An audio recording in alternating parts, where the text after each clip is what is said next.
Hi guys, we have finally made it to day 7 of my craft fair tips and tricks. This one's going to be finishing up the last of my PDF. And my last bonus tip. So I hope you guys have enjoyed this lovely series this entire time. So let's dig in. Number 1. The administrative supplies. You want to have a notepad, you want to have a clipboard, you also want to make sure you have a small mini stapler. You never know when you might need it. Acceptance letter and the forms and your permits for the show. You want to make sure it's all together on a clipboard. Tracking tool if you want to track expenses for the worksheet, like how much you spent for lunch, or if you spend any money that's towards the thing, or any tracking money coming in. Ziploc bags, various sizes. You never know when you're gonna need something, like a card back or something falls off, or basically gets ripped, or etc. It's just good to have. Directions to the show, if you're doing an out-of-town one, that is highly important because you want to be able to know how to get back home. Pins, chalk pins, Sharpies, especially if you have some of the price tag ones that have the chalkboard paint on it, so you can be able to change the prices on your stuff, on your little thingies, your clippers. Anyways, craft show inventory binder. I try to do one of these, but it's just most of the time I'm usually just down to the wire. I've been getting better over the last few craft fairs that I've done. Counterfeit pins, map to the craft show so you know where your booth is, and all the other stuff of the exits and etc. Batteries for displays or lights. This I would suggest you definitely want to do, especially if you're doing a craft show that you are doing a nighttime and you're using lanterns, or you're using light up little pucks that need batteries. It's a good thing to have. Now, tools. You want to have your toolbox. You want to have some of your tools, like, especially if you're doing jewelry like me, like the wire weave jewelry that I do. You want to have jump rings or lobster clasps, or split rings. It's just, you want to have a little bit of extra of everything, including like your ring holder thingy, that your ring guide that tells you what size if you're doing a custom ring, or a measuring tape to do bracelets, because a lot of people don't know what their normal size for their bracelet is, so that helps. String, packing tape, bins and containers to transport all your stuff and displays. That's definitely a good thing to have. Scissors, duct tape, a dolly or a wagon. This is so important, especially if you get a dolly that basically turns into kind of like one of those like wagons that you can rotate the other way around. That is the greatest thing as well. I've just recently gotten a wagon. It's great because then you can load up all your stuff, plus grab a couple bags and drag everything to your actual site to set up your booth. Double-sided sticky tape. You want to have that for like if you need to do quick price tags at the last minute. Number 3, because tools was number 2. Number 3, foods. You want to have snacks. You want to have chips, nuts, crackers, granola, something that, doesn't really take a lot of time to eat, but is quick on the go. I wouldn't suggest doing anything with tuna because, well, most people don't want to smell the fish, so that's kind of a But sandwiches for lunch, so that way you can have something to eat and you don't have to wait in the line. Like I said before in one of my other videos, you do not want to have to wait forever. And sometimes there's a massive line for the food vendor truck, or they don't have it and you're going to be stuck there for several hours without nothing to eat. And a hangry vendor is not a great vendor. That's all I can say. Number 4, we're getting into personal items. Make sure you put your clothes out the night before. Like, save yourself the time and the aggravation. Have your outfit completely ready, your shoes, socks, everything, so you're not scrambling at the last minute trying to, what am I going to wear? What am I going to wear? You will have your uniform basically to wear. That's why I said, like, if you want to get yourself a hoodie, put your logo on it and, you know, represent yourself, because you're a walking billboard when you do that. Also, like, you know, a shirt, but definitely I would suggest you wear layers, especially when you do a craft fair. Do layers, because you never know, the early morning may be very cool if you're doing an outside one, or very hot. And even if you do an indoor one, the air conditioning can get wonky, or it could get very hot with that many people going through. What may be cool in the morning when it's slow, by mid-afternoon, you are wanting to peel off layers. Makeup, you know, carry extra if you need powder or something, lipstick to do touch-ups. This one's really important. Wet wipes.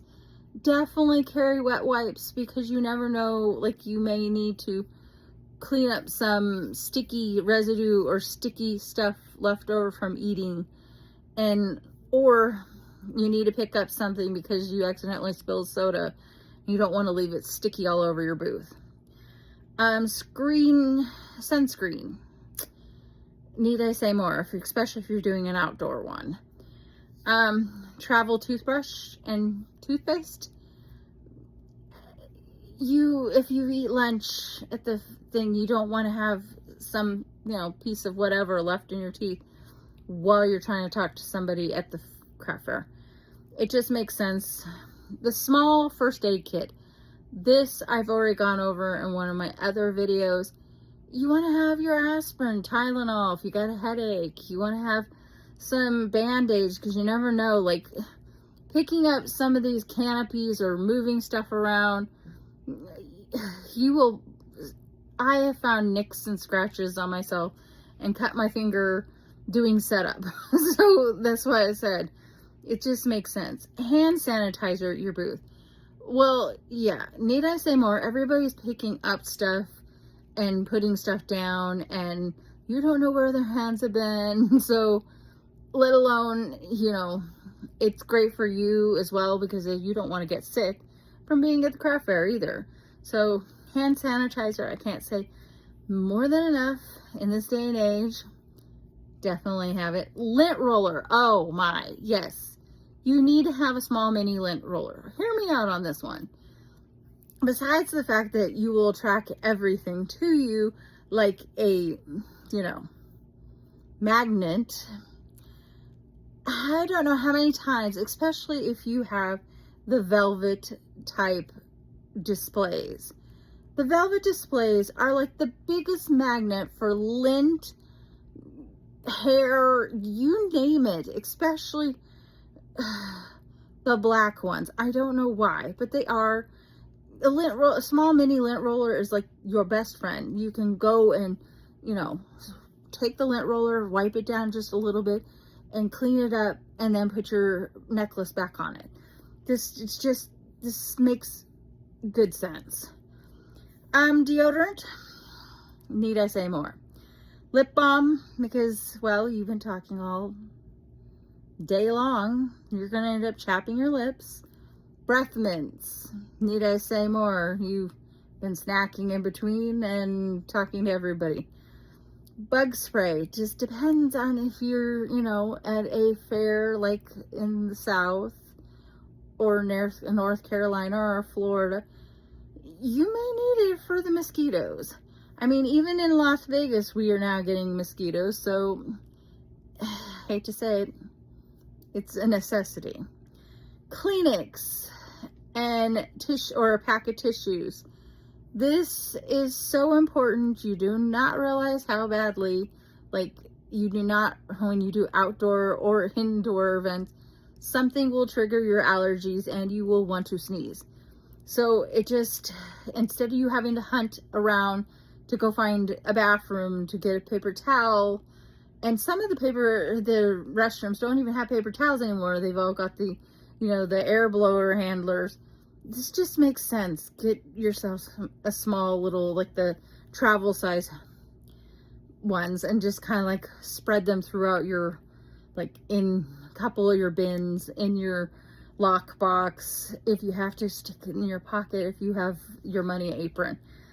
And allergy medication, like it goes right in hand, stick it into the small little mini first aid kit, because you don't want to be having a complete full out, sneezing attack, let alone you don't want to be getting sick after your craft fair. Now, under miscellaneous, which is the last one, which is number 5. You want garbage bags. What you pack in, you should be packing out and taking to the trash. Just, you'd be surprised, like wrappers and extra, if you're taking snacks and chips and stuff, you're gonna end up building trash. So no matter how you look at it, you need to have trash bags. Cooler. Like I said, you can either do a hard shell one or you can do a soft one.